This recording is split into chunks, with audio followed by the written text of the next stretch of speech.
What's up, everybody? Thanks for coming by. So, we have the amazing Ben Leavitt on the podcast. Now, Ben is an amazing social media wizard, influencer, genius, you name it. He's got just shy by the end of the year. He will reach 100,000 subscribers. I will bet my house on it. He is an incredible businessman, incredible young entrepreneur, and just a visionary when it comes to everything creative, social media, and involving human connection. Very smart, intelligent young man. Cannot wait for you guys to hear this conversation. Hit subscribe. Enjoy the show. So Ben, dude, welcome to the podcast. I'm first and foremost, super excited to chat with you today. I'm grateful for your time today, especially. I know you're a busy guy, and we'll dive into all the reasons why you're a pretty busy guy. But first, I want to tell you, I don't know if you remember this. So I went back to our conversation that we had like a while ago. I think it was in August of 2019. Wow. I actually reached out, not so much to say, come do the podcast, but more just like, hey man, I've been a student of your content for a bit now, blah, blah, blah. Like, it's giving me a bit of clarity on how to start the podcast properly and take it in a good direction. And then I was like, I want to have you on, but when I grow, like once I've established good enough to kind of do you and your story justice. So now we're here 3 years later. So thanks for doing this, man. Of course, man. That's so funny. What a full circle moment. That's amazing, dude. So that's the whole purpose why I make content, is to help people do what they want to do. So it's amazing that you've done that. And now actually I have a rule when people reach out, is that I'll always go on people's podcasts as long as they have at least 20 episodes, because it's showing that they're going to actually do it. They're going to maintain consistency and that stuff. Yeah. So happy to be here, man. Thanks, man. That's I think this will be episode 110. So quite a few. So a little bit over 20. So it's deserving. There was I think it was you, or there was like a podcast. There's like over 80% of podcasts don't go past 3 episodes, which just baffled my mind. But then I also remember trying to do a podcast with somebody and we quit after 3 episodes, just like the schedules didn't work. So I'm like, okay. There's so many reasons. I think a lot of it, we can get into it within the episode, but there's so many reasons why podcasts or any sort of online things fall through, because there's so many ways for it to fall through. Yeah, exactly. So you have kind of an interesting story, and I'd like to get into it. Take us through kind of your transition point, leaving post-secondary school, like high school, that era, to where we are now, and kind of bring us full circle, and then we'll dive into the thick of it. Yeah, man, absolutely. So I have definitely a crazy story. The more times I tell it, it feels like it's further and further removed from my actual life. But it's there's definitely a lot of ways to go and a lot of lessons to be learned and shared. Yeah. So in high school, I was your typical like jock. Like I was the captain of the football team, and that was like my whole life plan. Like if you had spoke to 15 through 18, 19-year-old Ben, you couldn't have told me that I wasn't going to the NFL. Like that's what I was going to do. And there's nothing that you could have said to stop that. And so graduating, like I had a full life plan. Like that was my plan, was to play football until I physically couldn't anymore. And in your 18-year-old invincible brain, you think that's going to be until you're like 40 or whatever. 100%. And so I go to college to play football in Canada. And then very quickly things changed for me, because over the summer, I was diagnosed with a concussion, because I was playing rep football for my team, for my local city team, because he was the coach of my college. And so my dad was like, hey, well, if you're going to go here and he's going to be the coach of your college team, you better go and impress him in summer ball. So I went and played 100%. Summer ball. And the very last game I ever played for my rep team that I played with my whole life, I had a really bad concussion. Like there was a flash of white light. And when I came to, I couldn't see out of half of my left eye. The left side of my left eye, almost split down the middle, was extremely blurry. Like it literally cut in half, like almost like a perfect line. That's crazy. And so I in typical meathead fashion, I stayed in for a few plays, and then I was just like, hey, I can't see. I'm hurting the team more than I'm helping them, so I'm going to get out of here. Mm-hmm. So I got out, and then obviously, of course, when I described that to the trainers, they wouldn't let me back in. And so that definitely started university off in a note that I was not expecting it to go. Yeah. And so I still go and play college football for 1 year, but through being on the field, I just couldn't play the same way. And football is not a game that you can play without thinking. Sorry, with thinking. You have to just instinctively go. Right. And so I was going, before I could get cleared, I had to go to this concussion specialist. And I went through and I saw him for months. And this actually, oh my God, now that I say this, like it seems so far removed. But this is weird. I haven't talked about this in years. So I go and I see him and I go through all of his protocol. I do all these things. He's like a world leading concussion specialist. And by the end of it, I'm ready to go back to university ball. And he says, Ben, based on everything you're saying to me right now, I can't not clear you. But he says, and I was like, oh, okay, cool. Why couldn't you just stop there? But he added one more line that kind of changed everything. Yeah. So he said, but if you were my son, there's no way you would ever play football again in your life. And I was like, why did you have to say that? So I go back. Yeah, he absolutely did me dirty there. Obviously, he's doing his job, so I respect it. But I go back and I play the remaining bit of the first year, so like my freshman year. And it was in the off-season workouts. I just could just notice myself I wasn't playing the way that I normally did, and so I decided to walk away. It was a really, really hard decision, but it made it a little less hard when I looked up how much CFL players make. And then I was like, okay, like this is what I'm working towards. I don't know if that's worth the toll it's putting on my body. And so if anyone's listening to this outside of Canada, we have our own professional league called the CFL. And there's just not the fan base that there is in the NFL. So not even close. No, it's a fraction. So they can't pay their players the same way. And so that was my realistic ceiling would be the CFL. At this point, I came to accept that. And so understanding that the realistic ceiling for me is probably a special teamer in the CFL. There just wasn't there versus risk reward. Ben, so sorry to cut. I just want to interject to something. What do you think the base, what is the base salary of a CFL player? They keep this very tight to the chest because I think that it's not the best look when you realize how little money that a lot of them are making. So, but again, I don't know specifics, but a lot of my guys, my buddies that I played with, like I can watch a CFL game and every team there's somebody I played with against, or know personally. And so a lot of them, some of them were even pitching the first round. And so I had like candid conversations being like, well, what did your rookie contract look like? And it is really low, especially for me. I would have played linebacker or safety probably in the NFL. And so, and realistically, probably mostly special teams. So I probably would have been making, if you're a rookie on a low end salary, probably like 45 to 55 a year Canadian, I think. And so a lot of them do have an additional job. Well, yeah, of course, when you're, it's low when you think about the fact of what you're putting your body on the line for, right? And so that made it a little easier to walk away. I think the number at the time was around like 45 that I looked. And granted, that's like 6-7 years ago. So I'm sure it's a lot higher now. Yeah, probably. But either way, it's not the numbers you're thinking. Like if you are a practice squad guy in the NFL, you're making like 10 to 20 times more than that. So I can imagine. So it's a totally different game. So I decided to walk away as a freshman, and which was really, really hard. I went through a very dark path because that was my whole life's plan was like go play football. And then once that was done, which I was thinking was going to be 15 years down the line, then start building businesses, be an entrepreneur, all that stuff. Because I was always doing that as a kid growing up. I was really weird. I was into side hustles and whatnot before that was cool or mainstream. Oh, sick. So that was always the backup plan because I knew I needed a way to make money.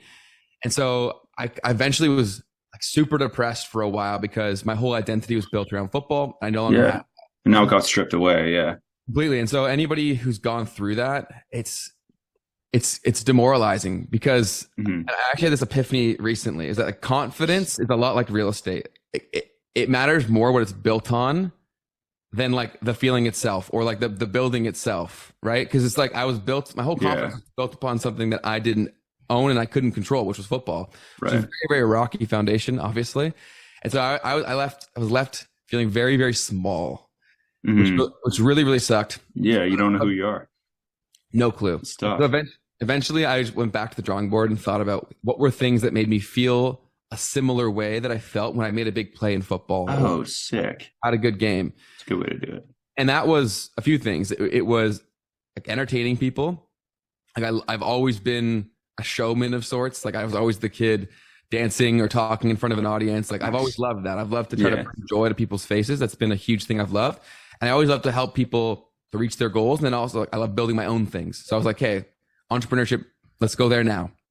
So all it really did was expedite the path a few years. And then so I started to do that. And I actually started my first ever, I guess not my first ever company. Most of them were in high school. And then I started my first, since football, I started a clothing brand with a friend.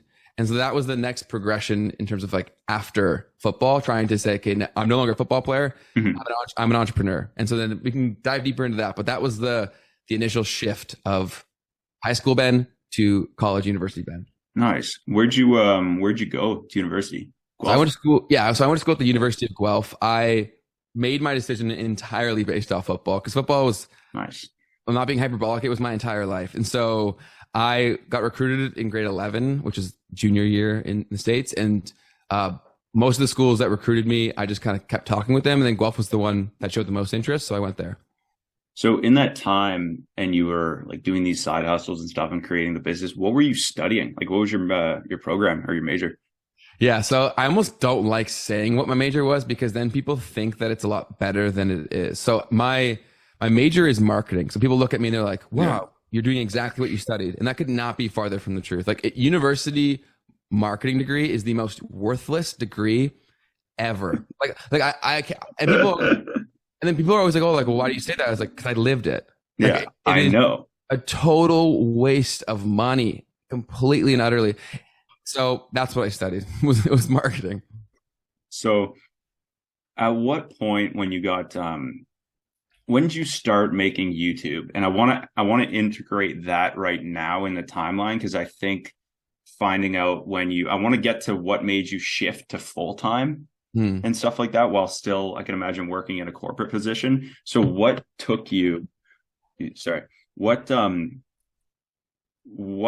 was it like going into a corporate job, and like when did YouTube kind of start in that space, like in that time frame? How does it all work together?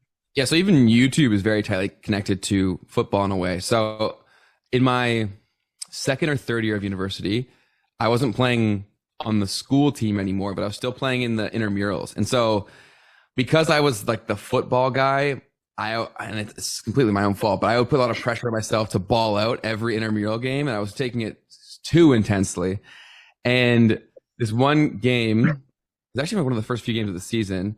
It was the last play of the game. We were losing really, really badly because they just had a lot more athletes than we did. And the previous play, I really felt like I could have burned this guy, but the quarterback didn't give me the ball. But on that play, I had hyperextended my left leg. But when you're a 19-year-old kid, you think you're invincible. Yeah, so you feel invincible. Yeah, you do. And I always would, my parents would always say that, always be like, oh, that's BS, but then you live it. So the next play, I was like, I'm going to burn this guy. This is the last play of the game of a meaningless game in flag football. I'm going to burn this guy. So Let's go. That's always been my mentality. I'm like, I love it. Let's go. Oh, that's awesome. But I should never have done that, because I had hyperextended my leg on the last play. So what I do is I sprint, I burn him on a go route. I cleared this kid. Like, I was like 10, 15 yards in front of him, but I also I didn't remember I wasn't playing with a college quarterback anymore. I was playing with an intramural quarterback. So he couldn't get me near the ball, which is my own fault. I was expecting him to throw 45, 50 yards. Like, that's not, he can't do that. And so he throws it 30, and then my insane brain, I can't turn it off. I tried to come back for that ball. I'm sprinting full out, trying to come back. My knee exploded. Oh no. So loud. People on the field thought that it was cleats on cleats. And I was like, man, there was no one within 5-10 yards of me. That was just my knee. Come on. It was disgusting. It was so gross. And I knew instantaneously that it was a very serious injury right away. Like, just thinking about that moment, it's captured in my brain, and it gives me chills, because my life dramatically changed that day, and it sucks. So that happens. I knew in my heart of hearts that it was multiple things were torn. I was certain of that. I was like, this is too messed up, because I have a very high pain tolerance, and this was like excruciating. So I walk off the field eventually. And it was the last play of the game too, which makes me even more mad. So I walk off the field. I'm stiff as all hell. I get to the car. I drive myself to the hospital. And then I was first introduced to the downsides of the Canadian healthcare system. So many times people are like, oh, it's awesome. But it's really not. It's very, very slow. And my life has now been dramatically impaired because of that slow nature. Mm-hmm. And so I go, and I sat in the Emerge for a long time, and they basically said, there's nothing we can do. Go see a physiotherapist and then get a recommendation for an MRI. So I go get it. I go to the physiotherapist. She does a few tests, and she's like, no, I think you're good. Like, if you don't have that kind of pain, like it's maximum meniscus tear, whatever. So, okay, I go get an MRI. Torn ACL, shredded apart meniscus, like the worst that you could think of. Oh, And then I go to get a surgery, and yeah. another problem with the Canadian healthcare system. I had to wait 6 months Come on, for surgery. for surgery. I had to wait 6 months because these guys like, oh, like I'm just too busy right now. And so, granted, in retrospect, and if anyone's listening to this and you go through a traumatic injury, especially like torn ACL, shop around for surgeons. This that was one of the worst decisions I've ever made in my life. But I was a 19, 20-year-old kid. I didn't know. Yeah. If I could go back in time, I would have shopped around and found someone who could have got me in the next day, and also who was more aligned with my goals. This guy probably is a great surgeon if you are just an elderly person who wants to get back to walking. But I was a kid who wanted to get back to full sports, and we were not in alignment. Yeah. All gas, no brakes, doc. Come on. Yeah, yeah. And this guy was not it. Not that.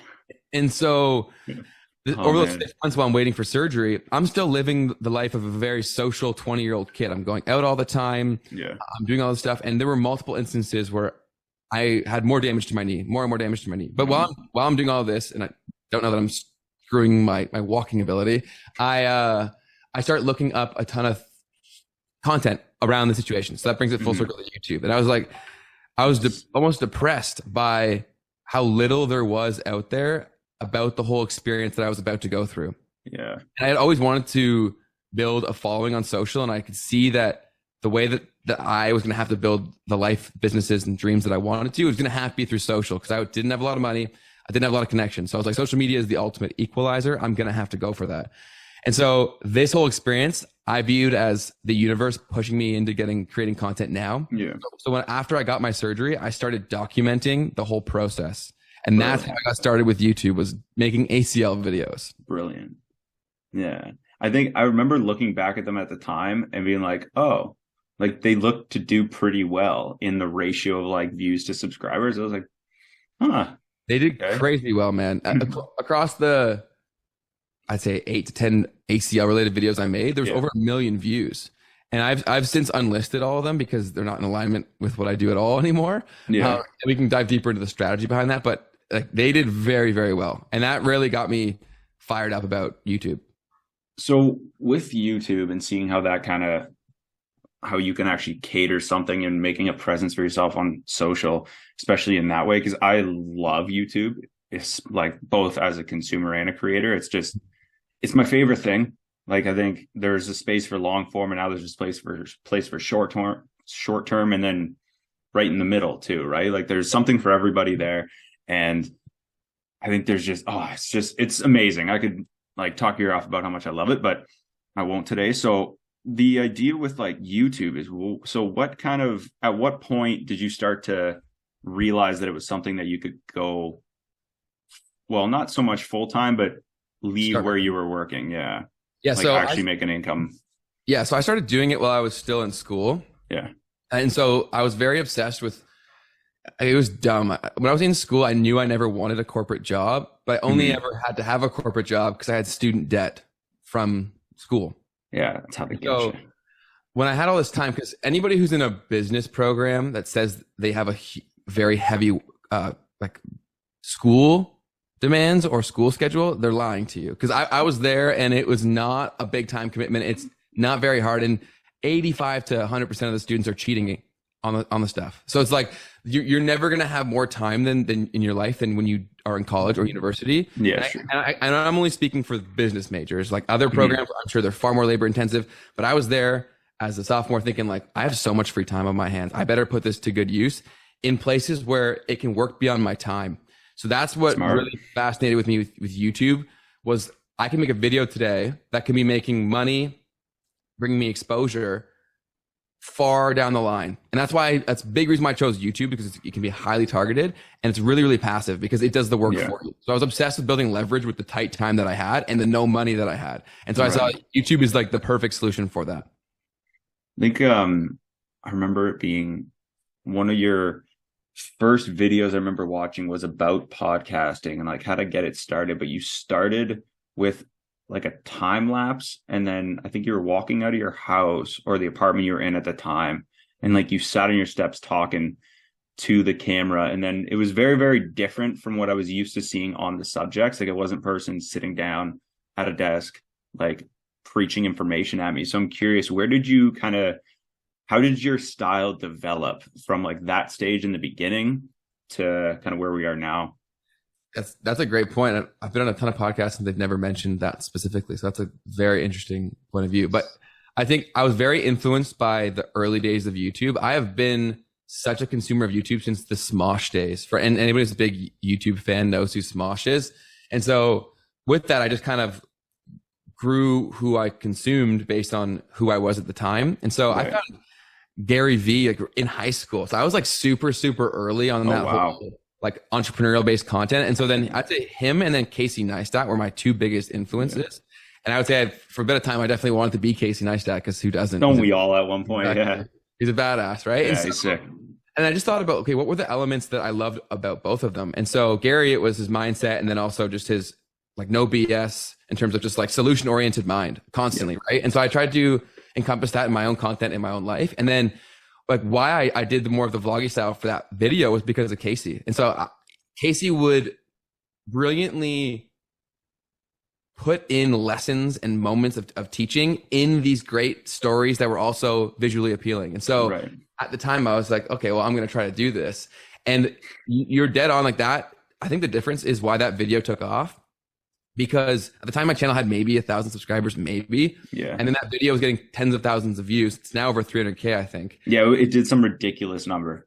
Yeah. Like for what it was at the time. Yeah, and for a while, it was ranking number 1 for the word podcast and podcasting. Above which is crazy. Nuts for a guy who was like a 19-year-old kid. Amazing, dude. Crazy. Amazing. And so that I think was the biggest thing. And so from a YouTube perspective, why that whole worked so well is I think much like you said, it was a little different from what most people had seen in the subject, but it also, I think it was enough. And because of that, it was enough to keep people watching, which gave me a little bit more watch time than a lot of the other options, which pushed the video like crazy. So it was just trying to take little nuggets of the people that I really looked up to. And I think that's a huge hack is don't ever try to copy someone. I've fallen victim to that in the past. And it's brought me no success, but be influenced and inspired by other people and try to make your own combination of what you are using the best points of everyone else. And with that, I think, is that a good way? Because I'm always curious to ask anybody who's anything in the media space is like people with real estate and stuff. This is kind of my cookie cutter question, but it's very, very specific to the person. So in your opinion, Ben, how does somebody stand out in a space that's as crowded as like YouTube? You can go just for the sense of media as itself. Like, how do you stand out in a media space? It doesn't have to be YouTube necessarily, but just in general, unless there's different things that apply to different platforms to stand out. But I think as an overall thing, what have you noticed? Yeah, I think there are some definite universal truths when it comes to standing out. I think the biggest one is not trying to force anything. And also, as hard as it is, and it might even be cliche because I run an agency that's very performance driven. But if you are looking to build a long-term, sustainable, authentic community, you have to be doing things that feel right to you. Even if you don't think the viewership can be there, I think it's more about viewing everything from like as an investment portfolio. And so people have investments in their portfolio that they know won't bring them a ton of wealth, won't make them rich, but there's some purpose they play in the overall strategy. I think you should view content the exact same way and only create things that are truly authentic to who you are. And if you do that enough times, you're going to build a portfolio that is so authentic to you and is just genuine. And I think that's the biggest thing is that if you're a creator, I almost want you to stop consuming as much content and overemphasize on creating because it's impossible not to be really influenced by what you consume a lot. And I've noticed this so many times where like I'll even watch like prank YouTubers and then suddenly I want to be doing more like funny stuff. And I'm like, that's not me, but I've been influenced because I'm consuming so much. That's cool that you can that you're aware of that. Oh, instantly. Yeah. And I think everyone has the same experience. So if you want to truly create, like what would it look like if you just made the video? And I think so many people overthink this so much. Yeah, I'm guilty of it too. We all are, even myself included. And so that's why I'm actually starting a content challenge with a few people to just get out of the way. Because if there's parameters where you have to create something, that's almost freeing because you can't overthink it because something has to be created. But I think that's the biggest tip I could possibly give. And I honestly think, I think there's a huge shift in social media coming where people are going to crave authenticity and community.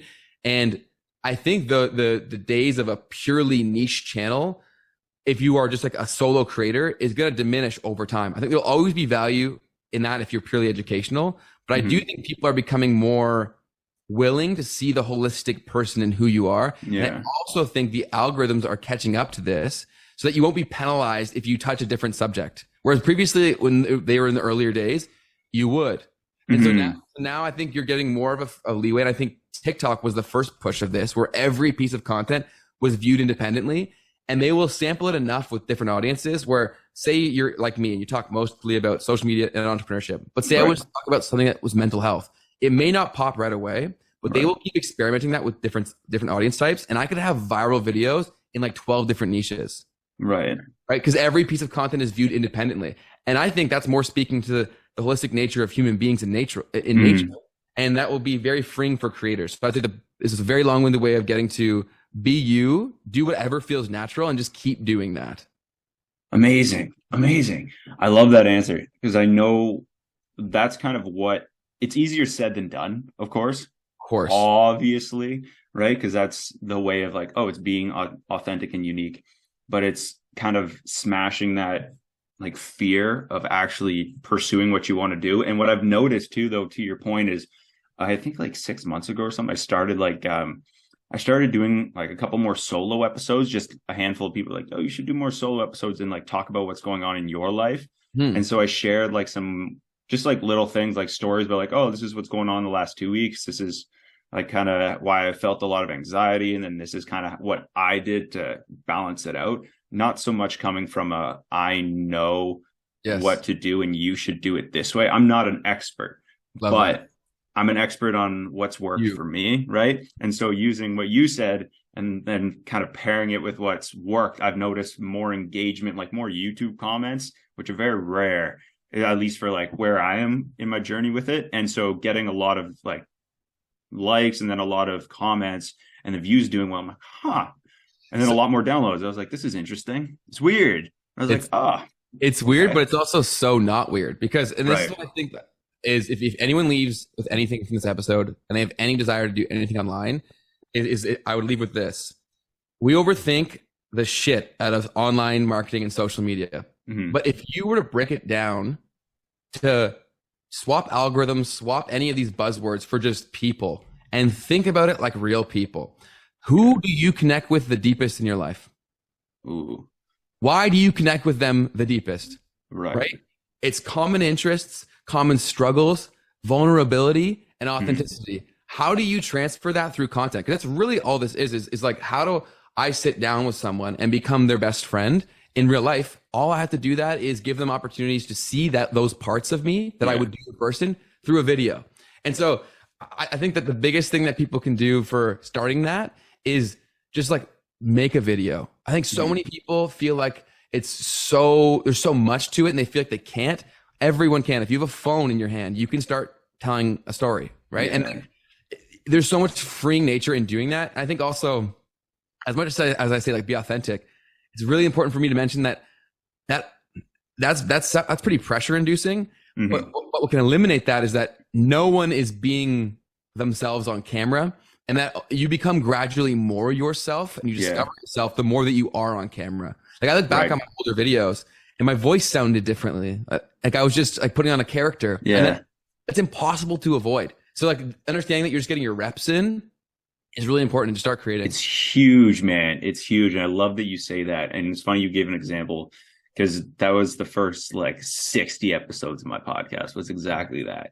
I was like, dude, I didn't get to I got to 85 and now I'm like, oh, people are like, oh, you started to come like into your own and you're way more relaxed. It's like, yeah, it's so easy to be myself. Like, it's way easier, but people put this spin on it. It's like, oh, it's, like being me is hard. It's like, nah, just do you, just say what you want to say. Like we all make mistakes when we speak. We all stumble over our words. We all like fumble. Like it happens. Just, it's human, and people need to connect with human things that we all do. And I think it's a very, very important and very good point for you to mention. So, and that's incredible. But let's shift a little bit. So tell me about how you got started running your own media company. Yeah. So I think through all the weird stuff that I've done in terms of entrepreneurship, I've always tried to figure out, okay, what is the actual problem that I have? I think so many people, especially on social, they're chasing and doing things that actually aren't in alignment with the problem they're trying to solve. And I have this conversation with a lot of my clients, and especially so my mom and my sister, I helped them start a YouTube channel, Nice. and they really want to go full time on it, but they keep putting their efforts into things that can't get them what they actually need. And so, for example, a lot of people think, oh, I have an audience size problem. It's like, well, do you really have that problem, or do you have a monetization and a money problem? Right. And so I saw very quickly that there are people who are making a ton of money on social that don't have huge audiences if they know how to speak to the right people. And so I was just thinking, okay, how do I make money through social media without a ton of time? But I had a decent amount of understanding. I started offering that as services to people that had active businesses that could turn that traffic into cash. And so I think that's the fastest way to go full time online, is to have some sort of high ticket or just a service based business, because you can literally make money out of thin air. Right. And so as a kid, when I was in uni, I had to find a way to pay for my life because I didn't have anyone paying for my school or my life. And I wanted to do everything. So I saw that that was the fastest way I could make a lot more money doing exactly what I already want to be doing. Yeah.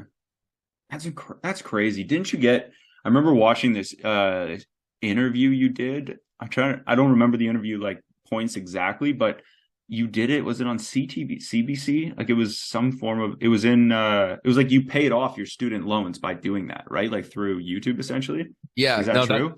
That is true. And that's crazy because I guess another thing I hadn't thought of for a long time. But so I got featured in an article in US News, basically about how students are using social media to pay off their stuff. Nice. And that then got picked up by CTV radio, I think it was. So I went in live and did a radio conversation. Nice.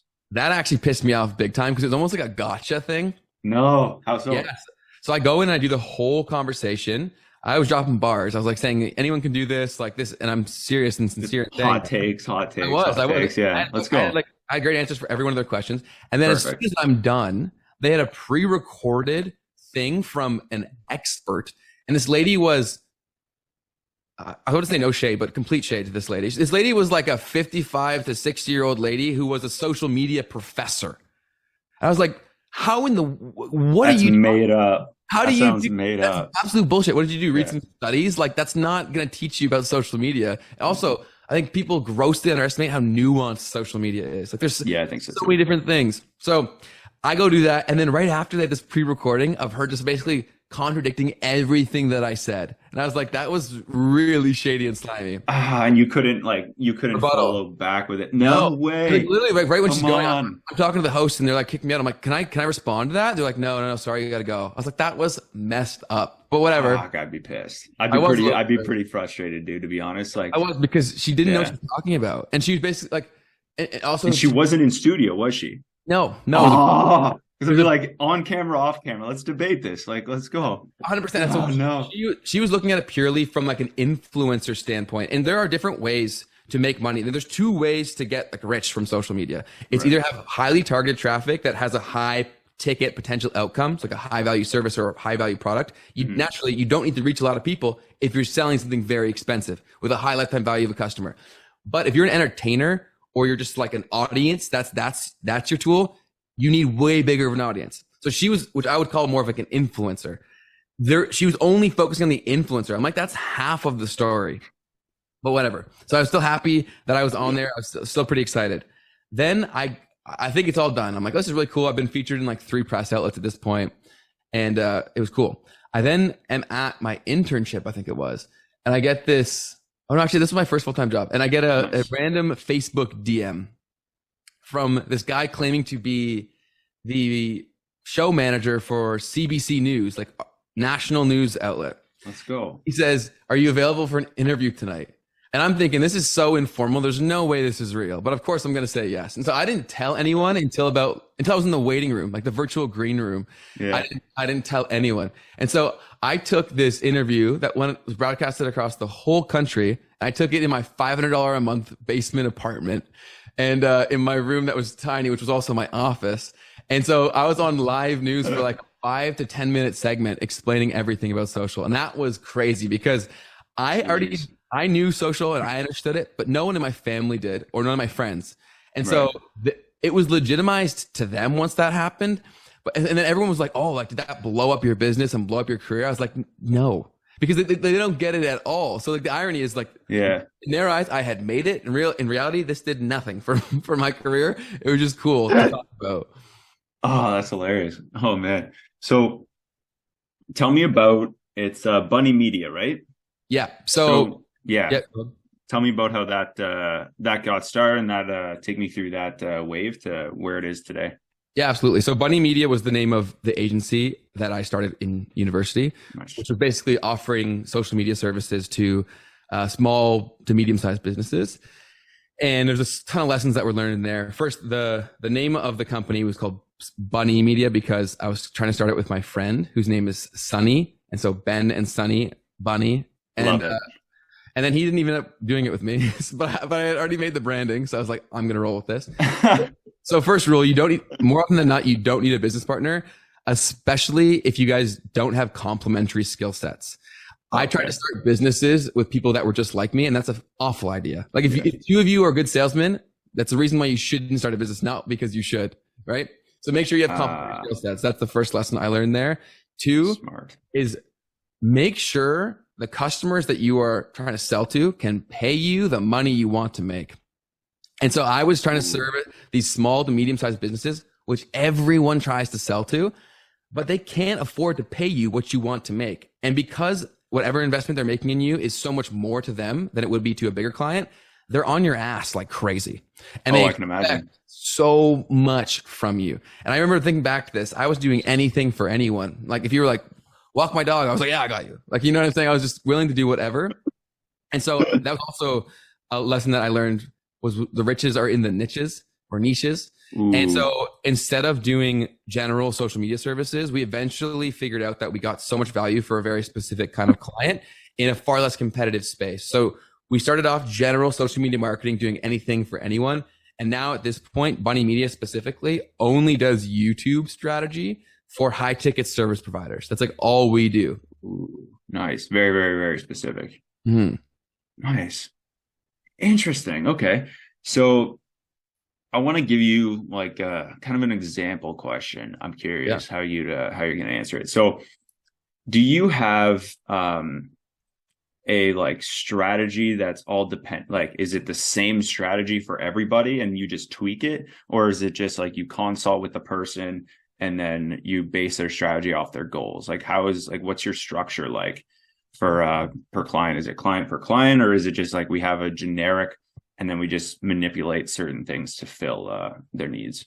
So the approach is the exact same. Strategy is going to be client specific or industry specific, but realistically, like YouTube is YouTube. And so realistically, our thesis is that we're going to bring you more extremely targeted traffic that keeps coming in long after you pay us. Right. And so it makes it a pretty easy sell to people because even if they're paying us a decent amount of money every month, how much time is that freeing up for them? And what would this many targeted people seeing your message be worth to you? And almost anybody who signs with us, it makes financial sense. Right. So YouTube's actually a lot simpler than people make it out to be, as long as you know what you're trying to do, I think. And also you understand what your market size even looks like. Like we'll talk to some niche specialists that are generating a ton of money through YouTube. And they're like, oh, our goal is to get to this many followers or this many subscribers. And I'm just like, well, why? Yeah. You don't get necessarily more clients from getting more subscribers because naturally, the wider your audience grows, the more broad it becomes. So if you have to start touching subjects that are in no way related to your primary goal for being on YouTube, which is sales, let's say, then what is the point of that? It's pure vanity. And also, like, there are naturally like sizes of audiences. So like people, like I'll talk about social media strategy and they'll look at my TikTok, let's say, and I only have 113,000 followers. And so they'll be like, what do you know? Why don't you have millions of followers? And it's just like, you're obviously so naive and ignorant because how many people are there that want to learn about high level marketing strategy? Not a lot. Right. And of course there are way more that want to see a girl shake her ass. Right. Like, so yes. Does it mean that she knows more about social media strategy than me? No. It's just the market size for that specific offering. Everybody wants to see that, right? So it's, you're catering to what people want to see. And then It's like it's apples and oranges. Yeah, it's not the same thing. But for our agency, we take everyone through the same sets of steps and whatnot. And I think the biggest thing that we have to get them away from, typically in the beginning, is their desire for this specific number. And I always ask, I push back on it so many times. I'm like, what changes for you when you hit that number? Realistically, like let's say tomorrow I can give you this, but they're not your ideal customer. Does that help you in any way, shape, or form? And the answer is almost always no, which is a benefit to us because then the expectations are far more set. And then they start focusing on the numbers that actually matter, which is the bottom line of their business. Right. I think that's, I think certain numbers though, I'm similar probably as to what you are in terms of goal setting. Like I don't like having numbers based goals or basing my goals off of analytics just because it prevents me to have control over, like I can't really control those things, but I can control like daily habits. It's okay. Once a week, record, like once a day, do something to benefit the skill of what being a good podcast host in my mind would be, right? Like whether it be reading X amount of pages a day or like listening to other people do it or researching the guest a bit more, stuff like that. And I've found certain numbers though, like I think 1,000 and then I think 100,000. 100,000 gives like that gravitas, but where I think the numbers are important is I think somebody in your shoes, it's more important than like the average bear just having 100,000 subscribers because it gives gravitas to like, and like, I've done this, like I have over 100, like I'm speaking from a place of I've done it. Right. Yeah. Like it's experience and stuff. So when people are like, oh, how to get 1 million like subscribers on YouTube, I'm like, but you have like 1,200, you know, but if you're like, how to get 50,000 views on a video and you have like 100,000 subscribers, it's like the odds are I'm going to listen to you. Yeah. Right. So it gives 100% push. Yeah. And I think again, everything is case by case. Yeah. And I'm not ignorant to the fact that my following that I've established myself is like the primary driver for our business because I don't have to, sales calls aren't really sales calls for us. They're onboarding calls because they've seen our stuff and there's not a lot of people that offer these kind of services. If they're dealing with us, they've made up their mind. And especially with how we set up our like outreach process or people reaching out to us, basically we do vetting questions to see if they can afford it and all that stuff beforehand. So when we get on a call, it's not really a sales call. It's like, okay, they've made up their mind. Yeah. And a huge part of that is the social proof that I've built through the following. Interesting. Now, what before we shift gears about getting into podcasting a bit, because I really like want to pick your brain about this stuff, but take me through, and I know the answer, but I want to go a bit further. So I need to ask this question first. Yeah. What separates you from other creators or / entrepreneurs? That's a tough and a deep question. I think what separates me is just the thirst that I have to learn and get better, and also things. I think a lot of people get fixated in what's brought them success once, right? And they fight to hold on to that even when it's not the same anymore. And so like, I have even a lot of friends that come to mind that have created, and like they've never really pivoted because they're so fixated in terms of like, I'm this guy. Yeah. And if you stay that guy forever, these things move too fast. You're eventually going to become irrelevant. And so I think having the confidence in yourself to abandon what's previously brought you success is what separates me. And so like, even with my YouTube channel, like we're changing things up quite a bit. Yeah. And that's scary and daunting a little bit, but I think that's one of the biggest things, and being able to roll with that. So do you have a strategy for, because you were asked that question, I was watching a video about it the other day when you did, it's kind of one of the questions that my memory's weird with certain specifics like this, but you were asked that question by your videographer when you were, I think it was in Mexico doing your entrepreneur, right? Yeah. Sick. Okay, good. Awesome. And you were asked that question, but I wanted to know, like, do you have, like, after that question, I was like, do you have a like specific strategy for learning? And like, do you have a specific way of like looking at what's coming, or like, how do you know what to get ready for before you want to be ahead so you don't fall behind? What do you do to get ahead and like stay there? I think it's just practicing presence in terms of anything that you consume. So what I always call conscious consumption. So what are you consuming? How does it make you feel? And then zoom that out for people that are consuming content. Like, what are they feeling? What are they saying? The answers are typically out there. And that's why I say I can feel a change in socials coming, because I just feel that so many people are having the same problems, the same issues, the same desires from both sides, the consumers and the creators. So I think just like being present is a huge, huge thing. And also taking time to think, right? So when I go through and do this, if I didn't take the time to actually think about what that means and then how that can be applied to a better strategy moving forward, it would just be gone in the wind, right? But actually taking some time to be like, hey, well, what does this new thought that I have mean for how we can change things to do it better? Mm-hmm. I think that's a massive point of opportunity. Okay. What I've really liked and kind of why I think I like steered towards your content in the beginning and like still now to this day, has mainly been, and I might have mentioned this when we first chatted yesterday morning, but you're very relatable. Like you do have that skill. And I don't know if that's something that you've developed over time but like I look at what you've done and like you make it look like, I'm like, anybody can look at somebody with like hundreds of like somebody famous doing this who's already there telling you how to do it. It's hard to believe them because they're there. They're speaking from a place of like, I have 7 people on my team doing this. So I'm like, you don't actually hold the camera. So, but with you, in your case, I'm like, I was able to see the growth in you and see how you've always stayed not so much the same, but like you've always been like your personality has always been like it's you, which I really admire. So I just want to share that with you. I've noticed it, like everything's grown and like it's getting way better, the stuff you're producing, but like you're still you. And I could still see that. Like you don't seem to be somebody who's like, I know everything. This is what you should do. You're coming from like, this is what works. This is what, and that's why I really enjoy consuming what you're creating. So I just want to tell you that before we shift gears. So no,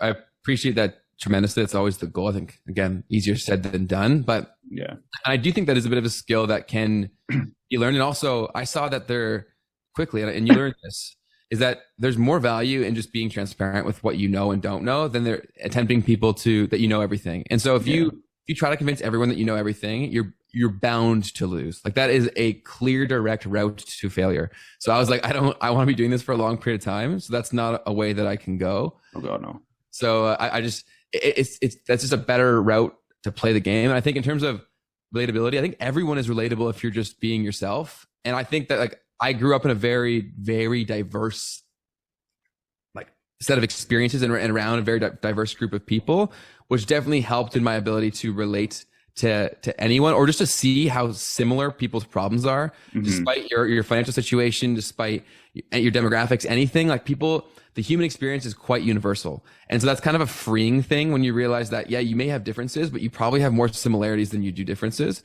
So just through being yourself, you're going to inevitably create connection when you open yourself up for it. Right. Ooh, I like that a lot. I think that holds, I think that holds true, and it'll show the test of time, right? And it'll stand for that. Now, switching gears a little bit, how'd you initially get into podcasting? So I had this epiphany moment when I was 19 or 20, a third or fourth year university. I looked around at my friend group. I love them all to this day. I think they're all amazing people, but none of them wanted to do the stuff I wanted to do. That's no problem. It was just the reality of the situation. I was always the kid who was like the weird guy doing hustles in school, and I wanted to keep doing that. And I used to try to bring my friends along with it, but I was forcing them to be something that they weren't and they didn't want to be. And then I'd get frustrated with them seeing like, oh, why don't you want to be the same way I do? It's like, well, the same reason that I don't want to be like them, right? It's just differences. Yeah. And so I said, okay, I need friends that are going to be like me. And I want to get in these conversations and in these rooms with people who are way above me. And so I saw that the easiest route to do that was through a podcast. So I started it selfishly and selflessly because I wanted to have these conversations to share with myself and then anybody else who's in my situation. But I also thought like realistically about what it would look like if I just tried to reach out to these people randomly. And so this is the perfect way to capture this and drives the whole point home. If I reach out to someone I look up to who's very busy and say, can I pick your brain for an hour? The answer is 99% going to be no. Goose egg. 0. Yeah. None. If I say, can I do this, highlight what's important to you, blah, blah, blah, have you on my show, I now have a point of value. Even if it's not a ton of listeners, people love to talk about themselves. That's a point of value. You get it. Yeah. You get it. Yeah. You instantly get way more people that will say yes. And so that's why I started the show. It was to expand my network and meet more people. And it worked brilliantly. Have you ever So first of all, when I hear all that, I'm like smirking because that's the exact like speech that I give, the exact similar speech that I give to people. I'm like, if you reach out to somebody you admire or you look up to and you say, can I talk to you for an hour, pick your brain? They'd be like, no, there's no value there. But it's like, oh, I want to hear your stories and share them with people with like my audience, which small or big, there's chances are some of those people won't know the person I'm having on. So it's like, oh, cool. But they know me and they're like, oh, what's Ben do? Oh, like even just before I had a video call with a good friend of mine and he was like, oh, who you having on the show? And then I like sent him like a link to your stuff. He's like, dude, this is crazy. Like, thanks. And I'm like, no worries. So he's an RMT. So like he runs his own small thing, his small practice. So stuff like that. I'm like, oh, cool. So that's kind of the idea. So it's cool when you say that. I'm like, oh, this guy gets it. Like Ben understands. And have you ever had, because more often than not, I've maybe once or twice had just like a flat out no. Mm-hmm. But what was your best and like worst response? And when I say best response, I mean somebody who like you've never expected to be like, yeah, let's do it, man. And then they either became your friend after, or they just did the show and knocked it out of the park. Yeah. So I think I tried to go above and beyond because I realized that I wasn't coming with a ton of value. So I just thought, how can I make this experience as valuable to them as possible? And so I would always craft each outreach message specific to what their current focus was and made it all about them as much as possible. And I would recommend that for anyone. I then even took it a step further where after I would send everyone a shirt that I had made from my show. I sent it, this is when I was broke, man. So like it was a very poor financial decision, but I think the goodwill that compounded from it was well worth it. Because I met, actually, now that I think about it, I've met some great business partners and my best friend ever from the podcast. So money well spent. So, and then I would also send a personal written note, it's like thanking them for being on the show and giving them some stickers. And then in that note, what I would also do is say like, could you please recommend someone else who would be great for the show that I should reach out to? Brilliant. That's a huge one. But to get back to the original question, the craziest one that I had was Mikey Taylor. Have you ever heard of him? I think so, yeah. Former pro skateboarder. Now he's huge in the financial world and real estate world. And right, yeah, okay. How I got him was just the timing of everything. And so to capture people, 95% of it is timing. It's kind of crazy, isn't it? And the placement of that timing, right? And so I could see that he was like really struggling, or like he was frustrated by the state of his Instagram following. And so I knew that if I reach out to him on Instagram, I'm likely to get a response of some kind. And then when I framed it around talking about this kind of stuff, and the fact that I actually had a few followers on Instagram, I had a strong inclination that he would maybe be down, and he was, which I was insanely surprised by a bit. That's cool. That's probably in my first 10 episodes, which I couldn't believe. And so, and I actually, it's a funny, super funny story of that interview. So I wanted it to be perfect, but my house had no AC and my fan was really loud. And you were in person, or you? No, I wish. I'm in Guelph doing this, like a small town in Canada. So you can't fly people out. No. No. You're like, no, dude. Shirts are one thing. Yeah, I was going broke from the shirts. I remember looking at the shipping costs and I'm like, damn, that's like my food for the week. But it's worth it. I really want to get this perfect. And so I didn't turn on the fan, and I took this call and I'm sweating buckets and I'm so excited about this. My girlfriend at the time is like laughing and filming me and whatnot in like a supportive way. And I just did everything I possibly could to make it happen. And thinking back on it, it was so funny because I was sweating so hard. I'm sure he looked at me like, what's wrong with you, man? Like, are you this nervous? But it all worked out. And in terms of like the worst response, it's probably just no response. Or some people said no, of course, and they usually give a solid reason. But you always, the fear lies in the anticipation. Like you realize pretty quickly that if they say no, your life changes not at all. And it's a no right now. It doesn't mean that it can't be a yes later. And so in fact, if you get a no right now, that means a dialogue has started. So then if you get to a place where you do have more leverage, more value to give them. Because you will get there. Yeah. If you keep going. Then there might be a yes down the line. Dude, I've had what was it? So I have a cool guest I want to tell you about after in a sec. But what happened was, I remember one time, so a good friend of mine, he's a crazy ultra like marathon swimmer, but his whole thing is like fighting fear. Like that's his whole like idea of like the way he thinks about things is just like, well, what's the worst? I'm about to swim 350 kilometers around an island, like all 10 kilometers a day minimum for 30 days straight. I can ask out my yoga teacher, what's going to happen? And then, so based on that alone, being one of the only guys in there, asked her out, and then she says yes. And he's like, I mean, it's not a big deal to him, right? Because he's like, the anticipation of that is nothing in comparison, right? So anyways, he had like a fear challenge for me, and between a fear challenge for me and like, what was it? Yeah, I think it was a fear challenge where it was like, reach out to like X amount of people a week and just see if they'll come on the show. And just the goal is to be consistent. The goal is to like cater and like understand and just eventually get better at crafting these like personal messages to ask people for, you know, the most value thing, their time, right?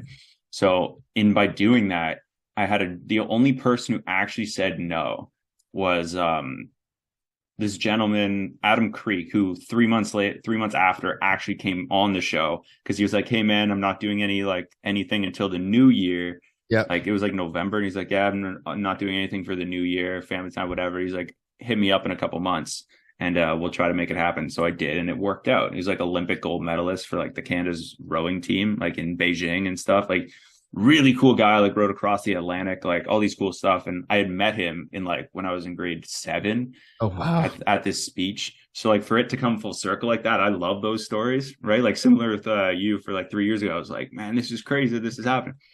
So kind of visualizing that and going that way, I never really found that like reaching out to people ever really is bad. But like you said, we build it up in our heads, and there's like people will get back to me sooner than I expect, which is really weird. And then some people will get back to me like a month and a half later. I'm like, fuck, I don't even remember answering. The one I was going to tell you was that like I reached out to this guy. You ever seen Blue Mountain State? You're a football guy. Yeah, of course. So you know the big curly headed guy, Donnie? Yes, I do. So he, guy, right? Yeah, he came on the show. No way. Yeah, man. So he came on the show. I had seen a couple of his films that he had, like short films that he had been in. And then I had seen BMS, and I was rewatching the show, and a buddy of mine was like, it was the scene at the end where in the final season where he breaks his leg, but they need him for the game. So like he just gets really high. And then at the end of it, my buddy was like, dude, you should get this guy on the show. And then he goes, he probably wouldn't do it. I was like, oh yeah. Bet. And then I was yeah, bet. So then I reached out, and then like 3.5 weeks later, he was like, I woke up one morning and he was like, hey man, I love the idea of this. Let's my wife's, you know, about to have the child, like hit me up in a couple of weeks in the new year. And I was like, done. And then yeah, it was first one of the new year. That's so amazing. It was cool. Yeah, so stuff like that's interesting. It's huge, man. I love your buddy's challenge of like the fear challenge. And I also think that you can apply that to anything that you want to do in life, like literally anything. And I think setting super realistic, consistent, actionable things is a super powerful way to do that. And so I actually had the exact same premise. When I was starting my podcast, I forced myself to reach out to 10 people a day. Nice. And that's a lot.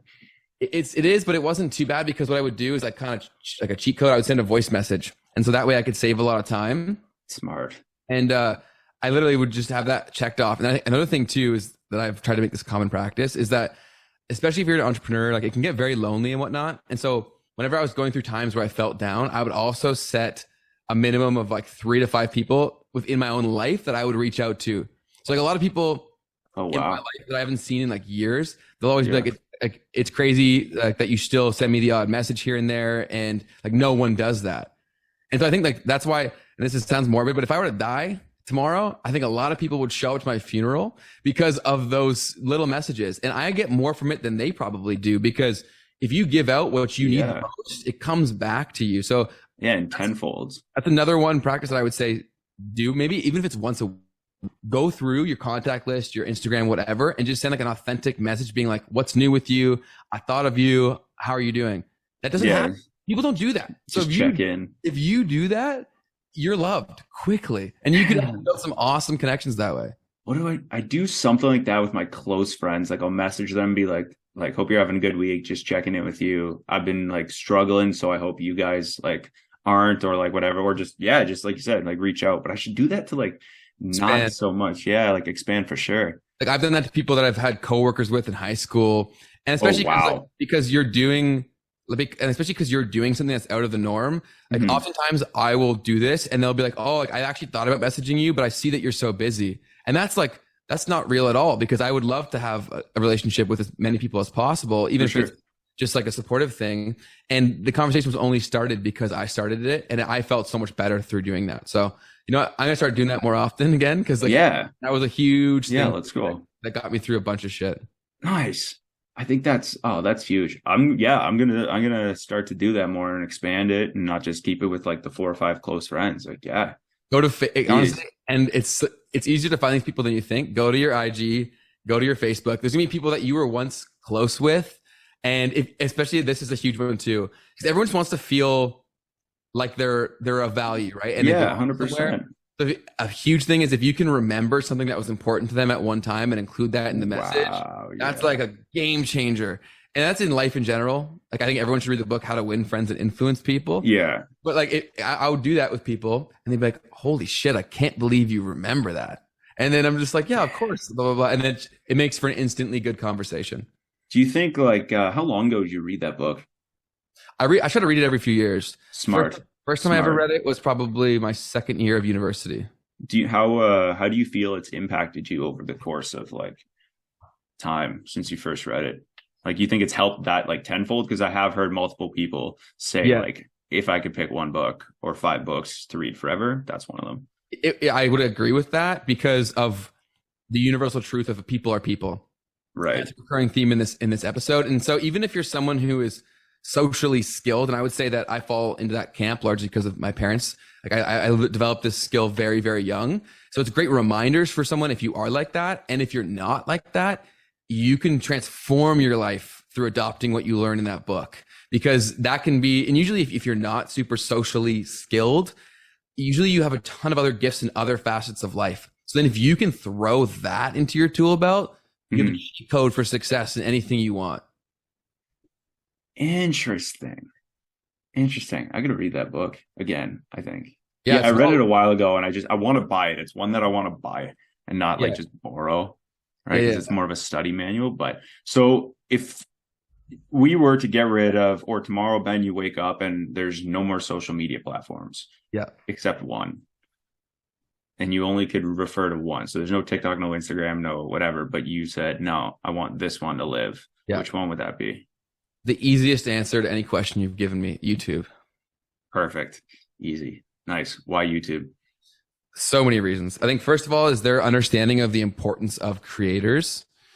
So like they really value them. That's why they started paying people, which really built the creator economy, because they made something real and legitimate. Because even though for most YouTubers, it's not their primary revenue source, like from YouTube AdSense, it still legitimized it as a potential career. So that, and I also think because the biggest reason is probably because they're owned by Google now, and Google is an absolute juggernaut, meaning they can survive through bad times and they can experiment like crazy. They spend billions of dollars a year at Google just on wild experiments, because if one hits, it can be so astronomically profitable. So it'd be Google, YouTube 100%, which is basically Google. Yeah, pretty well. So which is, I know you've seen and you have a lot of growth strategies, I can imagine, for different social media platforms. Do you have like a best and worst growth strategy you've ever like come across? Yeah. So the best one at this point is just consistency, I would say, and the understanding of the general, like your audience. Who are you trying to reach and what value are you trying to provide them? I know that sounds cliche, but if you can get into the psychographics, like how they think, the problems they have, all of those things, that's going to be the biggest growth hack. And so build like a very loose avatar, and then think about how could you give an insane amount of value to like 10% of those people. And this is like Tim Ferriss's approach too. Is if he can give his audience, or 10% of his audience, incredible value, he'll still make that video or that episode because of the goodwill that can come from that. So I think smart. That, and then also stop thinking, like just create more and don't worry about the numbers, because the numbers will come once you learn. And look at Mr. Beast. Mr. Beast is the perfect example of this. A lot of people don't create because they're like, oh, well, what if I want to change it up later? This guy used to cut tables and count to 100,000. And now he's going to be a billionaire making crazy content. So it's just creating is the ultimate equalizer. Like you need to just create more. I think the worst one is, ironically, like I used to share a lot of like growth hacks, and I think audiences have developed and the platforms have developed that any sort of growth hack is going to be so short-lived, it's not worth your time. Interesting. So, like, and that's why I've totally shifted my approach to social from like our own stuff, is because that's why I don't really share like gimmicks and stuff like that anymore, because they're so short-lived and your time and energy is so much better put into universal truths, like creating more and becoming a better storyteller, like universal things, than it is for focusing on a platform thing that may drive you a little bit of success. Like I think over-index on creating, you're always going to get more than riding a hack for a few seconds in the long run, in my opinion. No, that makes a lot of sense. Makes a lot of sense. Like, and chances are, if you're seeing this video, it's almost too late, or it's on like the 18th hole or the back 9. 100%. Whereas like if you had to put your attention into just creating content, then you would be in a better spot. Right. So just create more and overemphasize on the development of your understanding of human psychology. That's going to help you win. Think audience, not algorithm. Yeah. Well said. Do you have, if you could, like, what's your favorite part about social media as a whole? Like over the time you've been in it, working with it, and advising, what's your favorite part about it? The scalability and the democratization of opportunity. That's 100% what it is, and that's what drew me to it. Like a fly to shit.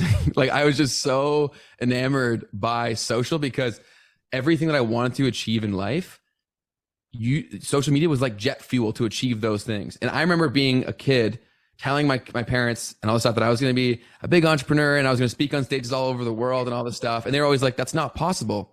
And because at the time it wasn't for them. Yeah. Like it was almost impossible. So like they weren't even giving me bad advice. It just, they were giving advice based on their situation back then. Right. Now you can literally do anything you want. And this spans so much beyond social, but it's the gateway to whatever you want to do. And the whole game has been democratized. Like, and I love that so much. If you want to do anything, you absolutely can. Yeah. I mean, I just completely agree. It's the connection for me, I've found it's forming connections for me. Like it's a very, very simple answer. Because my experience with it is very, very different from yours, but the ability to form connections through it is, like, to this day, the craziest thing I've ever seen. Like I never would have met majority of these people. Like I have, like you said earlier, it's funny you mentioned like having, like, I want new friends, like I love the people that I have in my life, but I want like maybe like better people to hang around, like better people to work out with, better people to like go watch fights with, or go watch football games with, right? Whatever you're into. And then years later, like I had a buddy a couple months ago go like, oh, how do you know this person? It's like, oh, from the show. It's like, do you have any friends that you didn't met on the podcast? I'm like,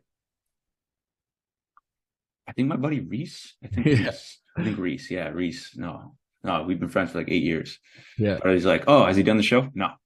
So I'm like, yeah. So friends of mine who haven't been on the show, or chances are they're friends of mine who are like long-term friends, and everybody else is like, I've met through it, who are like, whenever you go hang out with them, and it could be like similar or different for you, but whenever I go hang out with those people that I've built just based off this like platform I've created, is like, it's night and day. Like I want to be that much better just to provide value. Like I always want to be my best version when I'm with them. And it's just me doing that. And then my best version just elevates theirs. And it's really cool, right? Because it says something about you as well. I used to think of it as like, oh man, like I'm lucky to be around with them. Like they're like, no, dude, like we like hanging out with you. Like you have good shit to say. I'm like, oh yeah, I guess I never think of it that way, right? Like I don't, at least. I'm like, oh, I have value for you guys too. Interesting. Yeah. It's weird to think of it that way. No, 100%. I think that's a universal truth for social. And that would have been the third thing I would have said, because everything that I've mentioned about like why I love social is also amplified by the scale in which you can reach people. And there is so much value in aligning yourself with people that are in alignment with where you want to go and the person that you want to become.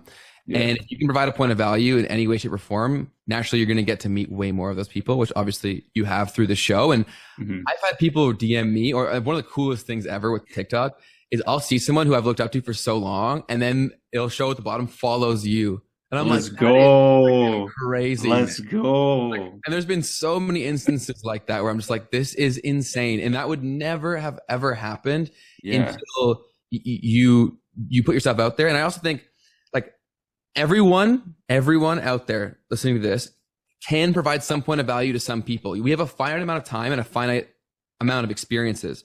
So just you being a fresh set of eyes or a different point of perspective can always provide value. And if you don't feel like you have any sort of value right now, there are a billion ways that you could go learn a skill, gain access to a network that could then make that happen. Yeah. Oh, absolutely. Like, dude, it's crazy, for free or paid, anything. Like there's so much out there, man. It's insane. And like I had the similar thing when you followed me. I was like, let's go. Like I've watched this guy for years. He's talking about it. Like, let's go. This is awesome. And like seeing different like famous directors or Olympic athletes. And I'm like, okay. Or then like they like your stuff. I'm like, man, like this, it doesn't matter, but it does a little, you know, like it's like, who cares about that? But it's like, I care about that. Like, it's cool, man. It's based off you as a person and like what you've built with an idea that I'm like, let's do this one day. 100%. Yeah. No, it's come full circle. Without a doubt. And I'm very lucky where I always kind of viewed just people as people, largely because of the upbringing that I had and stuff. But for a lot of people out there, they do put people or things on a pedestal. And the only way to get that off is to desensitize yourself to that. And you very quickly learn that people are just people, right? Like a lot of people are where they are just because they did the things they did. And there's nothing saying that you can't do equally special things. Oh God, no. And it's to your point, like that's why I think I've been able to I don't know how I've just not, like, I just don't care. I'm like, oh, okay, cool. Like it's easy to shrug it off. But like you said, man, it comes back to that. And I think you worded it way better than I have in the past. But like, it's understanding that they are just people. Like they all make mistakes. They all have fear. And then especially what I like about the podcast platform and the long form is we're able to dive into like, oh, well, like we see all these cool things of you like achieving these great feats, but like, let's dive deeper. Like what struggles did you face? Like, how'd you battle like the first, like the 20 seconds before like the gun goes off before your race? Like what goes through your head on game day, like all that stuff. And then you realize, like you said, going back to that, they are just human and like people are people. We all experience the same emotions and doing stuff like that. And that's what I think is really, really cool. And I think that it's a cool thing to focus on. So yeah, man, the human experience is quite universal. And also people love to have a guy or a girl or a person for everything, right? So if you can become that in whatever it is that you like to do or want to become good at, you're going to get thrown into conversations all the time. Like for me, it's social. And so I've had people that are so much smarter than me and so much cooler than me throw me into conversations with more people like that because I was the social guy, right? And then now I'm then connecting just on a human level because of that point of value that I brought. And it's changed my life in profound ways. Oh, that's awesome. How often do you have people coming up to you that you don't know being like, yo, I've other than social media, but like in person, have you ever like, what's it like? Or have you ever had it where people like come up to you and be like, hey man, yo, you're that guy from this, or like, yo, I watch your podcast. Has that ever happened? I'm sure it has. It's never happened in person. No. So who was it? I think it was it Nate O'Brien? I think it was Nate O'Brien. He said that he's conference famous. And I would say that's like the only thing I can give myself is like, if I go to a conference related with this stuff, of course I've had people be like, oh, I know you, I watch your stuff, but I've never had it walking on the street. It's kind of amazing because I think even if I were to scale my following tenfold, which I plan to do in the next year or two, I'm sure I still think I'll have the same experience where I can just walk around. And you know what I mean? Like, that'll be fine. So no, I've never had that. Honestly, I look forward to the days if that does ever happen because the amount of connection and a lot of the things that we're saying right now of like showing that people are just people. I know that in the responses that I've given people via say like Instagram, they've been like, wow, I can't believe you responded or whatever. And I'm sure that was an aha moment that Ben's just a person. I'm just a person. And so if you can do it in person, I think that would do wonders for someone's confidence to expand their own life. Yeah, I think so too. And just to kind of cap it all off, do you have a piece of advice that stood with you through the test of time, or like a quote or something or a lesson you may have learned that you learned early that's kind of just it's always prevalent? Yeah. Bad questions lead to bad answers. If you want to dramatically improve your life, start asking better questions. And so, and you can put that in sort of any framework you want. You could say broad questions lead to broad answers, right? So if you don't ask specific good questions, you're never going to get specific good answers. Ooh. And that's probably my most common reply to people now is they're like, what's your biggest point of advice? I'll say, ask better questions. Ask better questions. It's kind of ironic because it's like a response to their bad question. So like, and it's so true because especially as you climb, people are so busy. They can only help you if you make it easy for them to do so. Right. Yeah. Okay. Interesting. And you've just found like that. Yeah. I guess over time, that's been something that's either become more noticeable or just like, hey man, like if you would have asked a better question. Like people ask it's so vague. You ask a vague question. You ask, how's your day? I'm like, fucking ask me that. Think about how, and this translates to everything you want to achieve in life. If you ask someone a super specific personal question, they now shows that you care more. Right. They're gonna be far more likely to answer it. And then for me, like I so greatly appreciate when someone's done their own homework and like develop the school of common sense or like the lesson of common sense. If you can Google it or watch a YouTube video, you should not be asking someone that because that shows me that you're lazy or that you don't have resourcefulness because I've been in that situation where I answered millions of questions for myself through research on my own. And so then if I get to a point where I know it's a genuine expert level question that I would only want to ask you, then I know that, okay, I can go to Glenn and then I know that this is a fair, appropriate question and you're going to know I've done my research. Right. It's going to make a way better exchange. There's something about like podcast questions that I found like I'll ask people questions in like real life, like off the platform and they'll be like, huh, okay, that's like thought of. I'm like, yeah, it's specific to you. Or what I found is when I used to have an issue where I would ask I'd be worried about asking too general questions, but sometimes I think there's a time and place, right? Like, and I think in the long form content or platform, like of podcasting, I think I need, at least for me, I've noticed, and I could be wrong, you could do it differently, or you could have a different opinion on it. But I found that I need to ask surface level questions, but it's not those questions I'm good at. It's the set follow-ups. And then we just start peeling back layers of like the conversational onion that allows me to get to like, okay, well, I understand that like now we know what separates you from other creators. I use that question, for example. I know that you've been asked that before, but it's like, there's stuff that, or like, how did it feel when you swam across Lake Ontario? It's like, I want to ask a question about your answer. That's not my question. Right. And it's kind of, it sets you up to give me something to like for the next one. It's almost, I'm thinking a step ahead with the questions. I'm thinking of like what your answer is going to be. I'm preparing for that question. That's how I deal with those. And that's how I get my like specific answers out of people. Sometimes it works great. Sometimes I don't. And they're just not good conversations, but you live and learn. So I think the point you're highlighting there, that is a brilliant point to highlight, is the importance of understanding nuance in everything. Like everything in this world is so nuanced. And so your ability to have an appreciation for that gives you a huge advantage in achieving any goal that you have. Absolutely. Absolutely. Now, Ben, dude, we're crushing time right now. So I want to know, where can people find you? Where can people reach out? Where can people connect? Where can people see your stuff, work with you, work for you, stuff like that? I'm rolling out the red carpet for you. So I appreciate fire it. away, say your thing. Yeah. So to work with us, again, you'd have to, for Bunny Media, you'd have to fall into the category of being a high ticket service provider. So like a coach, consultant, specialist, etc., who is looking to grow on YouTube. If that's what you're trying to do, we can absolutely help you. I would argue we are the best and one of the very few people that help you do that. And then we also just expanded to a new brand of the business, which I've never actually talked about publicly, but basically we help more brands specifically with their short form content. So if you are a brand looking to level up on social, we do so either in a consulting capacity or done for you services or help you connect with creators. So that's how you can work with us. And then also if you just want to reach out to me, Instagram is probably the best place. I've been turning off my ability to do one-on-one consultations, but I will be opening that up in the new year. Nice. And the best place to follow me, if you want to learn, probably TikTok or YouTube. If you want to connect with me, Instagram. Nice. All three you can do your thing. Awesome, dude. Awesome.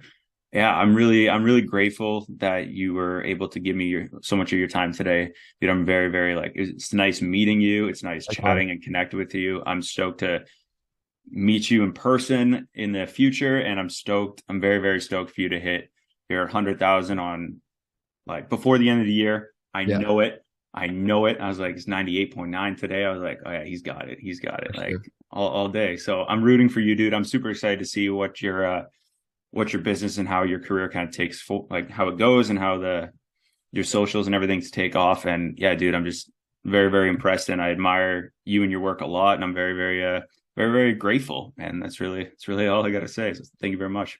Hey man, I'm equally grateful. I appreciate the opportunity. And if I could leave one piece of advice for anyone listening to this is Absolutely. You know what you want to do, you know where you want to go, but because it's so far away, you don't start. So what is the smallest possible action that you can take today that will get you the tiniest bit closer? If you do that every single day, you will wake up in your dream situation. Love it.